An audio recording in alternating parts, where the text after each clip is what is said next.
नमस्कार दोस्तों, स्वागत है आप सभी का मेरे YouTube चैनल पर। मैं हूं आपका दोस्त राजेंद्र सरोड़िया। दोस्तों, आज के इस वीडियो में हम पढ़ने वाले हैं एमपी पुलिस कांस्टेबल एग्जाम 2023 के दृष्टिकोण से मैथ्स के मोस्ट इंपॉर्टेंट सवाल जो अभी हाल ही में दोस्तों एमपी फॉरेस्ट गार्ड के एग्जाम में पूछे गए हैं। दोस्तों, मैं आपको डेली 2 वीडियो देने की कोशिश करूंगा। एक वीडियो में मैं आपको ओल्ड क्वेश्चन पेपर का सॉल्व कराऊंगा और एक वीडियो में दोस्तों मैं आपको क्या कराऊंगा, टॉपिक वाइज पढ़ाऊंगा। ठीक है, चलिए समय गवाए बिना हम शुरुआत करते हैं क्वेश्चन नंबर 1 से। मैं दोस्तों आपको कम समय में ज़्यादा से ज़्यादा क्वेश्चन की प्रैक्टिस कराने की कोशिश करूंगा। क्वेश्चन नंबर 1 है, एक तांबे का तार 4 करड़ी 3 वर्ग सेंटीमीटर के क्षेत्रफल में एक समबाहु त्रिभुज के रूप में मुड़ा है। यदि समान तार को वर्ग के रूप में मोड़ा जाए तो क्षेत्रफल कितना होगा। कुछ नहीं करना है, क्या बोल रहा है, तांबे का तार 4 करड़ी 3 वर्ग सेंटीमीटर के क्षेत्रफल में एक समबाहु त्रिभुज के रूप में मुड़ा हुआ है। समबाहु त्रिभुज क्या होता है, जिसकी तीनों भुजाएं क्या होती हैं, बराबर होती हैं। क्या होती हैं, तीनों भुजाएं बराबर होती है, उसे समबाहु त्रिभुज कहते हैं। ठीक है, अगर ये भुजा ए है, ये भी ए होगी। ठीक है, सभी भुजाएं क्या होगी, इसकी बराबर होती हैं। ठीक है, तीनों भुजाएं क्या होती हैं, बराबर होती हैं। ठीक है, इसके बाद दोस्तों याद रखना, यहाँ बोल रहा है समबाहु त्रिभुज का क्षेत्रफल कितना दिया हुआ है, 4 करड़ी 3 वर्ग सेंटीमीटर।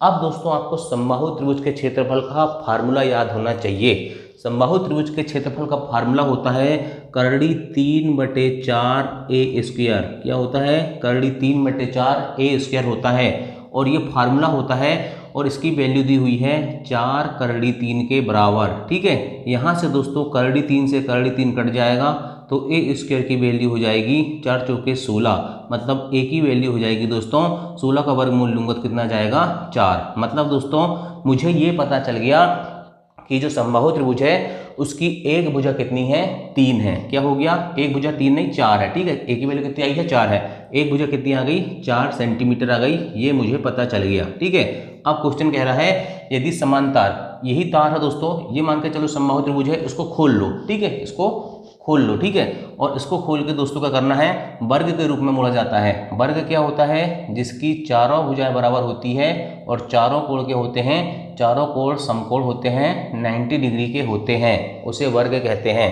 तो अगर इस देखो तार पहले ये त्रिभुज के रूप में था, इसको खोल के इसको वर्ग के रूप में लाया मैंने, तो याद रखना दोस्तों इस समबाहु त्रिभुज की एक भुजा 4 सेंटीमीटर आई है तो इसका परिमाप या परिधि कितनी हो जाएगी, बताइए मुझे।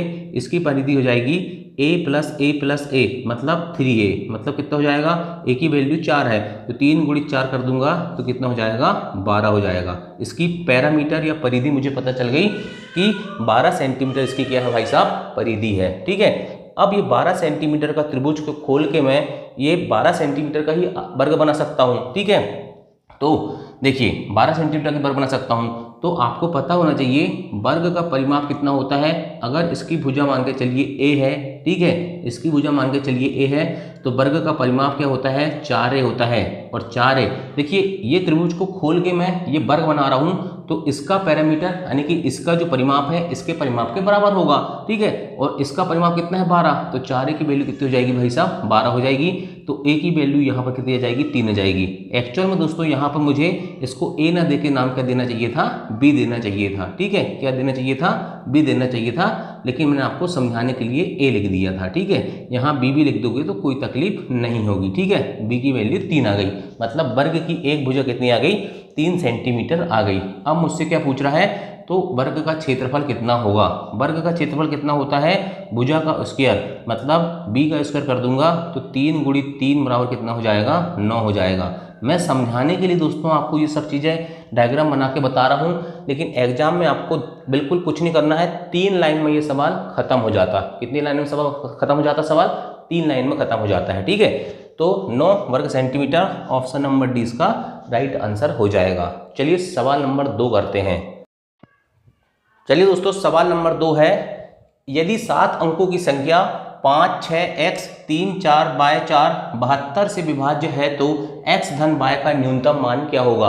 एमपी फॉरेस्ट गार्ड परीक्षा 2023 में आया हुआ बहुत ही इंपॉर्टेंट सवाल। यदि ये सवाल आपसे बनता है तो ये मान के चलिए आप पुलिस कांस्टेबल में बहुत अच्छा स्कोर करोगे, और अगर आपसे नहीं बनता है तो ईमानदारी से चैनल को सब्सक्राइब कर लो ताकि आपको बहुत सारी चीज़ें सीखने को मिलेंगी। ठीक है, चलिए यदि 7 अंकों की संख्या 5, 6, x 3, 4 बाय 4 है जो 72 से विभाज्य है तो x धन y का न्यूनतम मान क्या होगा।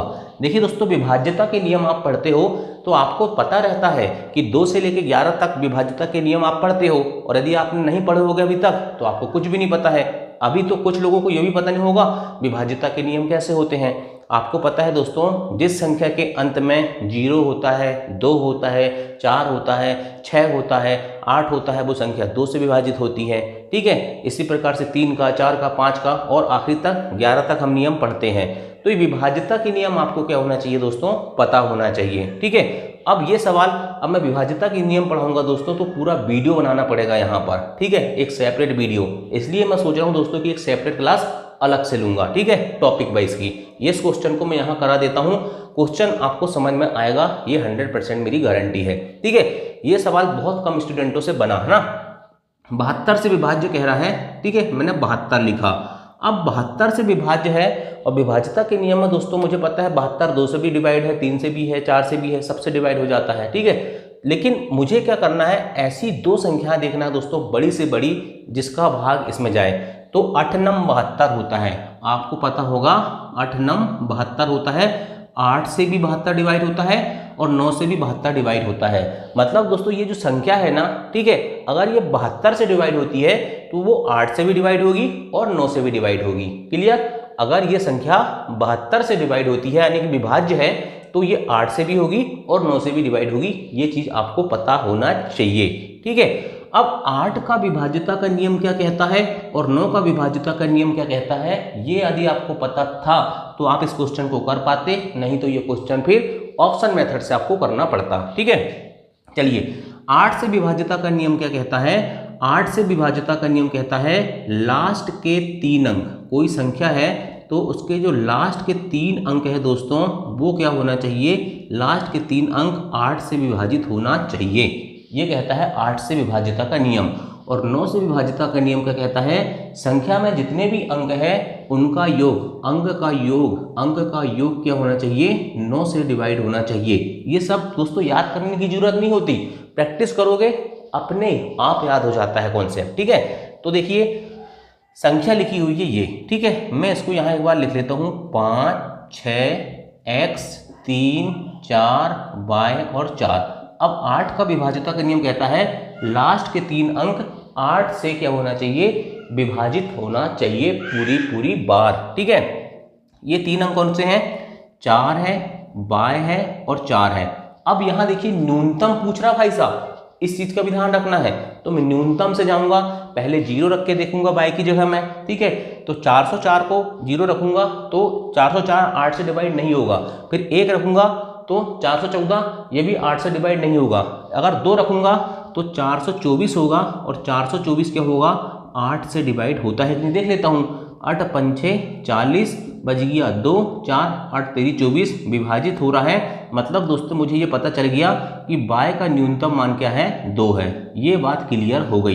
क्लियर? चलिए अब 9 का विभाज्यता का नियम क्या कहता है कि संख्याओं के अंकों का योग 9 से डिवाइड होना चाहिए। तो सबसे पहले मैं इनकी संख्याओं का योग करता हूं। ठीक है, ये देखिए 5 है, फिर 6 है, फिर x है, फिर 3 है, फिर 4 है, फिर y है और फिर क्या है, 4 है। ठीक है, ये चीज हो गई। इस संख्या का योग करूंगा, जोड़ता हूं, 5 और 6 11, 3 14, 4 18, 4 22, 22 प्लस x प्लस y, ये संख्या हो गई। y की वैल्यू कितनी आ गई है, 2। y की वैल्यू यहाँ 2 रख दूंगा तो 22 और 2 हो जाएंगे 24। 24 प्लस कितना हो जाएगा भाई साहब, ये हो जाएगा 24 प्लस x। अब मुझे 9 से विभाज्यता देखना है, तो ये संख्या 9 से डिवाइड होना चाहिए। मतलब दोस्तों यहाँ देखिए, अगर 0 रखूंगा तो 24 9 से डिवाइड तो नहीं होगा। 1 रखूंगा x की वैल्यू 24 और 1 25/9, डिवाइड नहीं होगा। 2 रखूंगा 24 प्लस 2 26, 9 से डिवाइड नहीं होगा। लेकिन 3 रखूंगा तो 24 और 3 27/9, ये 9 3 27, 3 से डिवाइड होता है। मतलब दोस्तों x की वैल्यू क्या आ गई मेरे पास, x की मिनिमम वैल्यू आ गई 3। और क्या बोल रहा है क्वेश्चन, x प्लस y का न्यूनतम मान क्या होगा।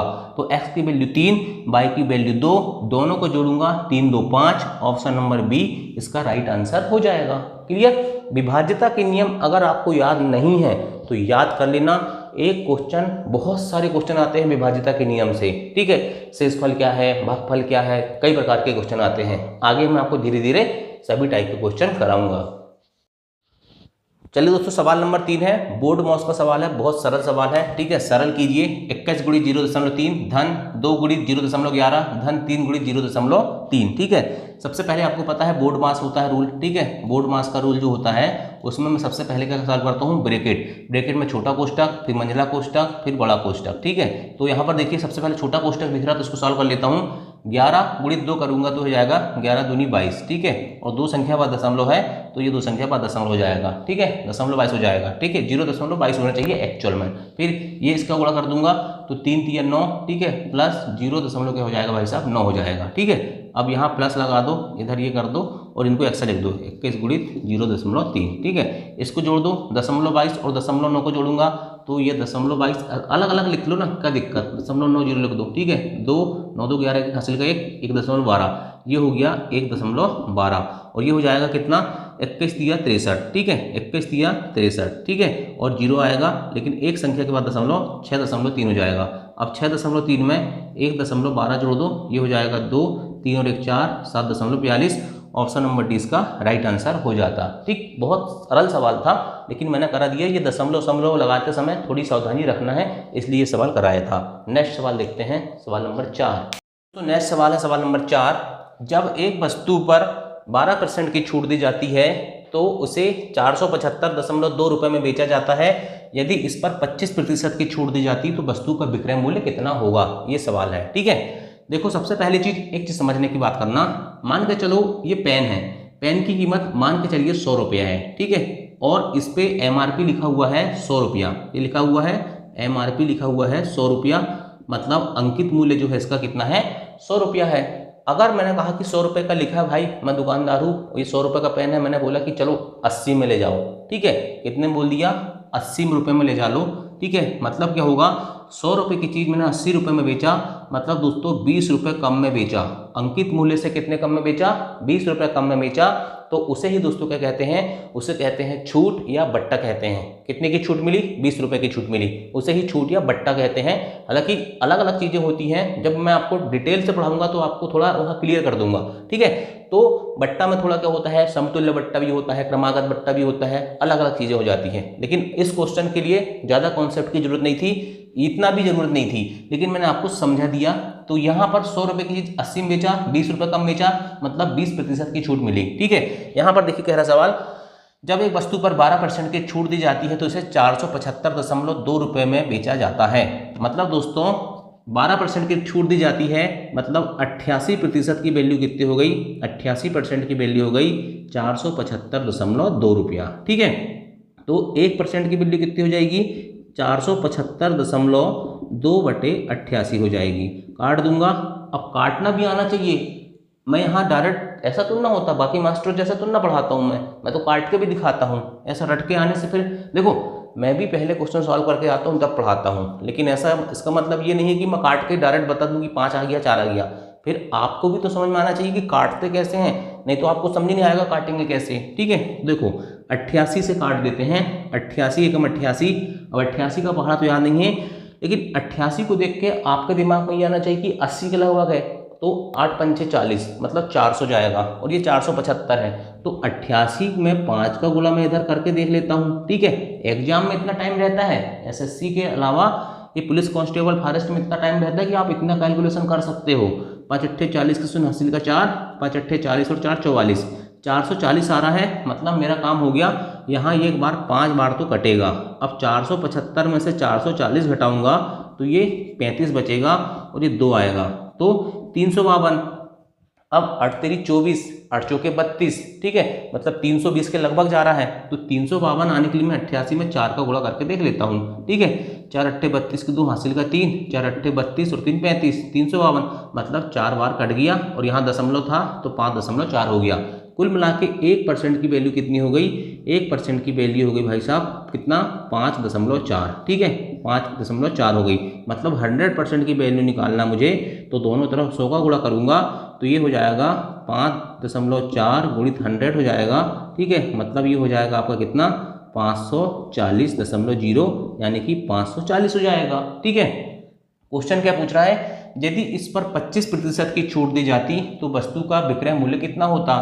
540 उसका ओरिजिनल मूल्य है, इस पे मुझे कितना देना है, 25% की छूट देना है, मतलब 75% की वैल्यू मुझे प्राप्त करना था। ठीक है, तो देखो यहाँ 100% 540 है और 1% यहाँ कितना है, 5.4 है, तो 5.4 गुणित 75 कर दूंगा तो 75% निकल जाएगा। गुणा कर दो, 5 चौके 20 की शून्य हासिल का 2, 5 हम 25 और 2 27। ठीक है, 7 चौके 28 की 8 हासिल का 2, 7 अपन 35 और 2 37। ठीक है, इसको जोड़ दो, 0 8 7 15 की 5 हासिल का 1, 7 2 9 और 1 10 की शून्य हासिल का 1, 3 और 1 4।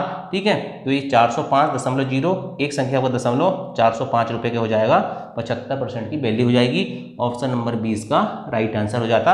एमपी फॉरेस्ट गार्ड में आया हुआ लेटेस्ट सवाल है। चलिए नेक्स्ट क्वेश्चन देखते हैं।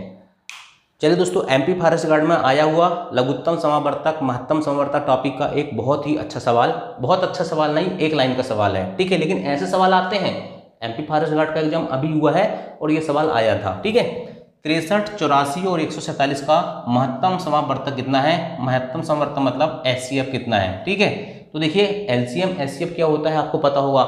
महत्तम समावर्तक क्या होता है, वह बड़ी से बड़ी संख्या जो दी हुई सभी संख्याओं को क्या करे, पूर्ण रूप से विभाजित करे। और लघुत्तम समावर्तक का मतलब क्या होता है, वह छोटी से छोटी संख्या जिसमें दी हुई सभी संख्याओं का भाग चला जाए। ठीक है, यहाँ मुझे महत्तम समावर्तक एचसीएफ निकालना है। कितनी संख्या है, 63, 84 और 147। ठीक है, मैं डायरेक्ट भी निकाल सकता है इसका आंसर, लेकिन निकालते कैसे हैं मैं आपको सिखा देता हूँ। ठीक है, 63, 84, 147 छोटी से छोटी संख्या से भाग देना स्टार्ट करो। ठीक है, तो 63 में किसका भाग जा सकता है, 3 का जा सकता है, 84 में जा सकता है, 147 में जा सकता है, तो 3 का भाग दूंगा। 3 दूनी 6, ठीक है, और 3 एकम 3। ठीक है, इसके बाद 3 दूनी 6 और ये बच गया 2 4 3 8 24। ठीक है, इसके बाद 3 चौक 12, 3 9 27। अब किसी संख्या का भाग जाएगा क्या, फिर यहाँ देखिए भाई साहब, यहाँ 3 का तो नहीं जाएगा, 7 का चल जाएगा। ठीक है, 7 3 21, 7 चौके 28, 7 7 49। अब यहाँ पर दोस्तों किसी भी संख्या का भाग तीनों संख्याओं में नहीं जाता। महत्तम समावर्तक में दोस्तों हम ये देखते हैं कि जब तक अंत की जितनी ये साइड वाली जो संख्या है ना, इसको छोड़ देते हैं। और यहाँ दोस्तों अगर किसी भी संख्या में भाग नहीं जाता, ठीक है, सभी संख्याओं में भाग रहना चाहिए। ठीक है, तो ठीक है, नहीं तो हम भाग आगे नहीं देते।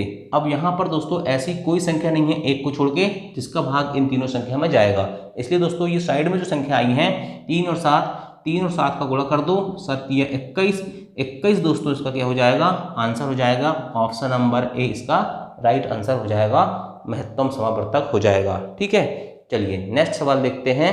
सवाल नंबर कितना है, 6। चलिए दोस्तों नेक्स्ट सवाल है, दो संख्याओं का महत्तम समावर्तक 11 तथा लघुत्तम समावर्तक 693 है। एक संख्या 77 है तो दूसरी संख्या ज्ञात करो कह रहा है। ठीक है, मैंने ये सवाल पहले भी कर चुका हूँ। आपको पता है कि दो संख्याओं का जो गुणनफल होता है, दो संख्याओं का जो गुणनफल होता है दोस्तों, ठीक है, दो संख्याओं का जो गुणनफल होता है उनके लघुत्तम समावर्तक और महत्तम समावर्तक के गुणनफल के बराबर होता है। ये कॉन्सेप्ट मैंने आपको बोला था, याद रखना है। ठीक है, अब यहाँ दो संख्याओं का महत्तम समावर्तक और लघुत्तम समावर्तक कितना है, 693 है। महत्तम समावर्तक 11 है और लघुत्तम समावर्तक 693 है। मतलब इन दोनों का गुणा कर दूंगा मैं, 693 का गुणा कर दूंगा 11 से। ठीक है, और एक संख्या 77 कह रहा है, 77, दूसरी संख्या x मान लूंगा। ठीक है, तो मुझे दूसरी संख्या निकालना है। ठीक है, 7 से काट दूंगा। ठीक है, 11 से काट दूंगा, ये 11 से कम 11, 11 7 77 कट गया। ठीक है, 7 से काटूंगा तो ये कट जाएगा 7 9 63 और 7 9 63। एक्स की वैल्यू कितनी आ गई, 99 आ गई। इंपॉर्टेंट चीज़ ये है कि आपको ये कॉन्सेप्ट पता होना चाहिए, सवाल बन जाता। नेक्स्ट सवाल देखते हैं दोस्तों। नेक्स्ट सवाल है 3/7, 2/5, 5/14 का महत्तम समावर्तक ज्ञात करो या कितना होगा। मैंने आपको पहले बता चुका हूँ, जब भिन्न हो, भिन्न का मतलब क्या होता है भाई साहब, भिन्न का मतलब होता है अंश बटे हार। मतलब यदि 3/4 लिखा है तो 3 अंश होता है, 4 का होता है, हार होता है। ये चीज़ आपको पता है। तो जब भिन्नों का क्या करते हैं हम, महत्तम समावर्तक या लघुत्तम समावर्तक ज्ञात करते हैं, तो उसका कॉन्सेप्ट क्या बताया था मैंने, क्या करते हैं, महत्तम समावर्तक ज्ञात करना मुझे तो अंशों का महत्तम समावर्तक निकालेंगे। क्या निकालेंगे? अंशों का महत्तम समावर्तक निकालेंगे और हर का क्या निकाल लेंगे? हर का लघुत्तम समावर्तक निकाल लेते हैं। और जब मुझे यहाँ पर लघुत्तम समावर्तक निकालना है, मतलब जो पूछ रहा है मैं अंश का वही निकालूंगा और हर का विपरीत कर दूंगा। यहां मुझसे महत्तम समावर्तक पूछ रहा है तो अंश का महत्तम समावर्तक निकाल रहा हूं और हर का लघुत्तम समावर्तक निकाल रहा हूं। अगर मुझसे यहां लघुत्तम समावर्तक पूछेगा तो मैं यहां पर ऊपर लघुत्तम समावर्तक कर दूंगा और नीचे महत्तम समावर्तक कर दूंगा। ये चीज आपको पता होना चाहिए। संख्या 3/7, 2/5, 5/14 है। तो अंशों का महत्तम समावर्तक 3, 2, 5 का 3, 2 और 5, इन तीनों संख्याओं का मुझे महत्तम समावर्तक HCF निकालना है। क्या हो जाएगा? ऐसी संख्या बताओ दोस्तों जिसका भाग इन तीनों संख्याओं में चली जाए। तो ऐसी संख्या मुझे सिर्फ एक समझ में आ रही है, वो है 1। ठीक है, क्या है? 1। इसलिए इसका 3, 2, 5 का महत्तम समावर्तक कितना हो गया? 1 हो गया। 7, 5, 14, 7, 5, 14, इसका मुझे क्या निकालना है? एलसीएम निकालना है, लघुत्तम समावर्तक निकालना है। निकालने की टेक्निक मैं बता देता हूं। पिछले बार मैंने महत्तम समावर्तक बताया था, इस बार लघुत्तम समावर्तक बता देता हूं। 7, 5, 14 का निकालना, 7 का भाग दे दो, 7 एकम 7, 5 में नहीं जाता 5 लिख दो, 7 दूनी 14। ठीक है, अब नहीं जाता किसी में भाग तो गुणा कर दो, 7 पना 35, 35 दूनी 70, मतलब कितना आ गया? एलसीएम आ गया 70। ठीक है, तो लघुत्तम समावर्तक कितना आया है? 70 और महत्तम समावर्तक कितना आया है? 1 आया है। तो आंसर क्या हो जाएगा? 1/70 हो जाएगा। ऑप्शन नंबर ए इसका राइट आंसर हो जाएगा। नेक्स्ट क्वेश्चन देखते हैं। चलिए दोस्तों, बोर्ड मास का आया हुआ एक और सवाल है। ठीक है, 9 × 336 धन 189 भागित 9 × 578 - 53। सबसे पहले बड़े कोष्टक को खत्म करूंगा मैं यहाँ पर। ठीक है, तो ये देखिए ये हो जाएगा 9 × 578 में से 53 जाएगा, कितना बच जाएगा? ये बच जाएगा 8 में से 3 गए 5, 7 में 5 गए 2, 525 बच जाएगा। 9 × 525 हो जाएगा, छोटा कोष्टक खत्म। ठीक है, बीच में भागित लगेगा। ठीक है, ये 9 × जैसा का तैसा लिख दिया। 336 और 189 जोड़ूंगा तो 9, 6, 15 की 5 हासिल का 1। ठीक है, 8 और 3 11 और 1 12 की 2 हासिल का 1, 3 और 1 4 और 1 5। ठीक है, ये हो गया। तो 9 × 525 भागित 9 × 525। ठीक है, अब क्या करते हैं बोर्ड मास में हम? बताइए। डिवीजन, मल्टीपल, एडिशन, सब्सट्रैक्शन, मतलब भागित को करना पड़ेगा, फिर क्या करना पड़ेगा? देखिए ये होता है बोर्ड मास। बोर्ड मास क्या कहता है? Bracket of division, multiple, addition, subtraction. ठीक है, डिवीजन पहले करते हैं फिर मल्टीपल करते हैं। तो डिवीजन पहले कर दूंगा तो ये 9 × 525 और 9 × 525 ये पैसे खत्म हो जाएंगे। तो आंसर क्या हो जाएगा? ऑप्शन नंबर सी एक आंसर हो जाएगा। ठीक है, चलिए नेक्स्ट सवाल देखते हैं। चलिए दोस्तों, चक्रवृद्धि ब्याज यानी कि कंपाउंड इंटरेस्ट का आया हुआ MP फॉरेस्ट गार्ड परीक्षा में बहुत ही इंपॉर्टेंट सवाल और बहुत ही आसान सवाल। ठीक है, चलिए। एक राशि निश्चित वार्षिक प्रतिशत ब्याज दर पर 3 वर्षों में 12,000 से 20,736 हो जाती है, जबकि ब्याज वार्षिक संयोजित होती है। चक्रवृद्धि ब्याज पर उसी दर से वह राशि कितनी हो जाएगी? अगर आपसे ये सवाल बनता है तो वीडियो पॉज करके सॉल्व कर लेना। ठीक है, चलिए। आपको पता है चक्रवृद्धि मिश्रधन क्या होता है? चक्रवृद्धि मिश्रधन का फार्मूला होता है A बराबर होता है P 1 धन R/100 की पावर n होता है। ठीक है, अब दोस्तों ये सब कैसे होता है इसके लिए मैं डिटेल क्लास लाऊंगा। ठीक है, छोटा सा वीडियो बना दूंगा।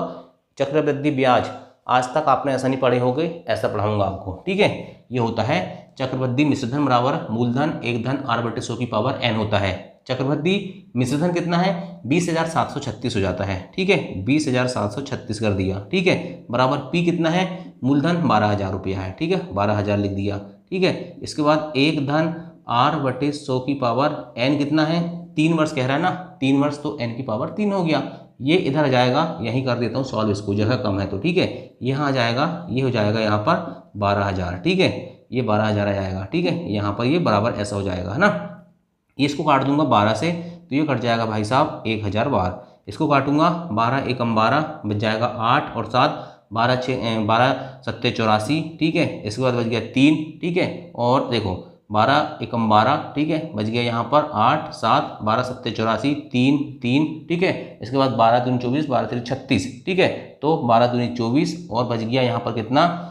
33। ठीक है, तो 9 और 6, 12 8 96। ठीक है, 1728 हो गया। 1728 बटे 1,000, इसको जगह कम है मैं यहीं पर कर देता हूँ। 1728 बटे 1,000 हो गया। 1728 बटे 1,000 हो गया। ठीक है, ये हो गया। अब देखिए 1 धन R/100 की पावर 3 है, 1728 किसका घन होता है? घन तो याद होना चाहिए, 11 का घन 1131 होता है, 1331 होता है, 12 का घन कितना होता है, ये सब आपको पता होना चाहिए भाई साहब। अगर नहीं पता है तो याद कर लेना घन, है ना।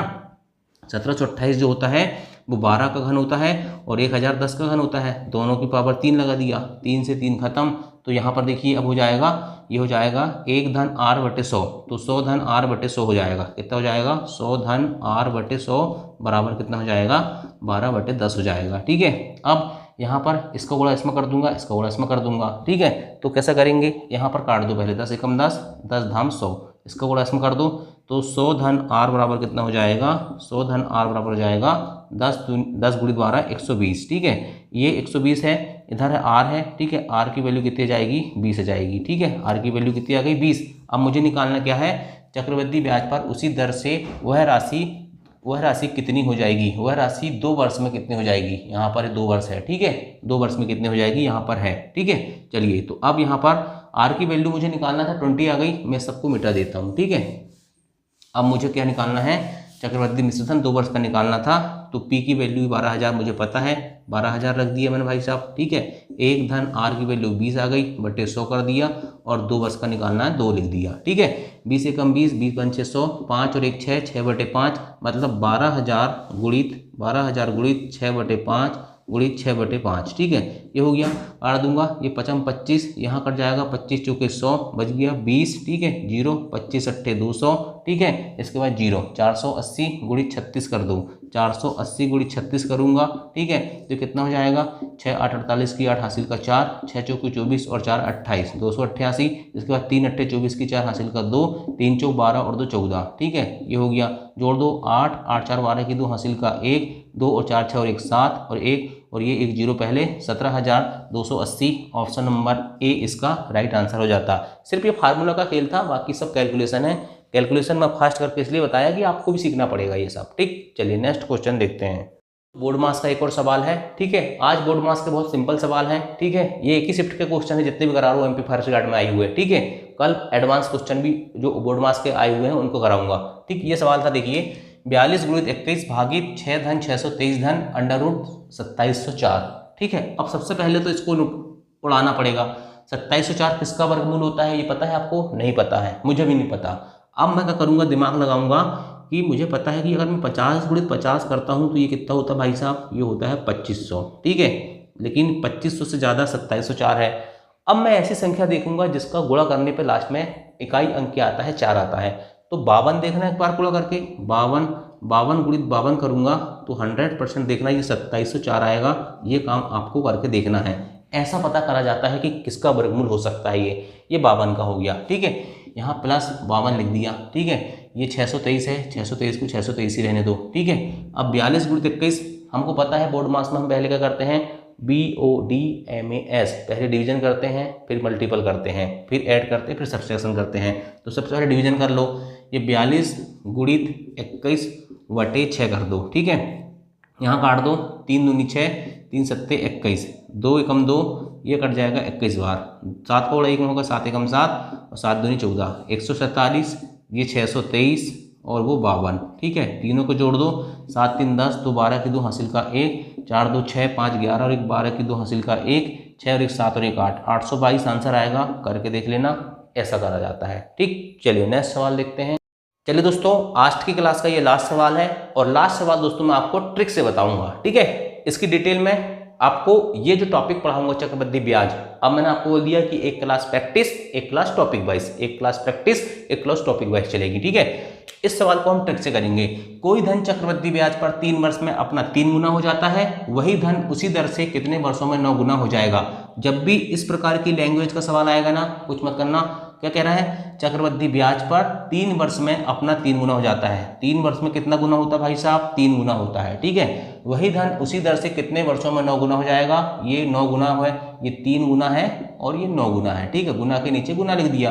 अब देखिए यहाँ पर ये बताइए मुझे 9 को क्या लिख सकता हूँ मैं? 3 के हिसाब से। ठीक है, तो 9 को लिख सकता हूँ 3 के हिसाब से, 3 का स्क्वायर। कुछ नहीं करना है, यहाँ मुझे ये देखना है कि 3 जो लिखा है उसका यहाँ पर स्क्वायर करना है, ठीक है। तो 3 का स्क्वायर कर दिया, 9 आ गया।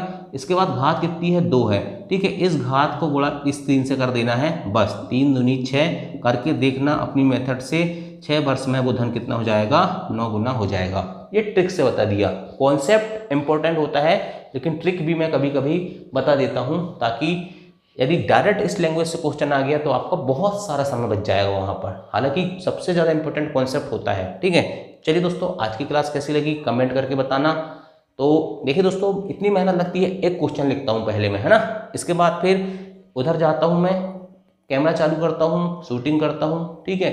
फिर बंद करता हूँ जाके, फिर क्वेश्चन लिखता हूँ। ऐसा मेरी प्रोसेस चलती है। को अपने पास वो वाला बोर्ड तो नहीं है कि स्यू स्यू स्यू स्यू कर दिए, है ना। तो बहुत मेहनत लगती है ना। लाइट नहीं है, लाइट नहीं कह रहा हूँ, पंखा नहीं चल रहा है, बहुत गर्मी होती है। तो भाई मेहनत पसंद आती होगी तो लाइक करा करो। अपन को सब्सक्राइबर से कोई मतलब नहीं है ना। सब्सक्राइबर तो ऑटोमेटिक बढ़ जाते हैं। अगर मैं सब्सक्राइबर बनाना चाहूँगा तो मैं बहुत सारे बढ़ा सकता हूँ, ऐसे वीडियो और ऐसा कंटेंट डाल के। लेकिन मेरा उद्देश्य ये है कि मेहनत से बनाऊंगा मैं अपने सब्सक्राइबर, ठीक है। पढ़ा के बनाऊंगा, ऐसे फर्जी टाइप की वीडियो नहीं डालता मैं कि ये हो गया वो हो गया, ऐसा नहीं, है ना। सही बात और स्पष्ट बात करके ही अपन ओरिजिनल काम करेंगे। थैंक यू, जय हिंद, जय भारत।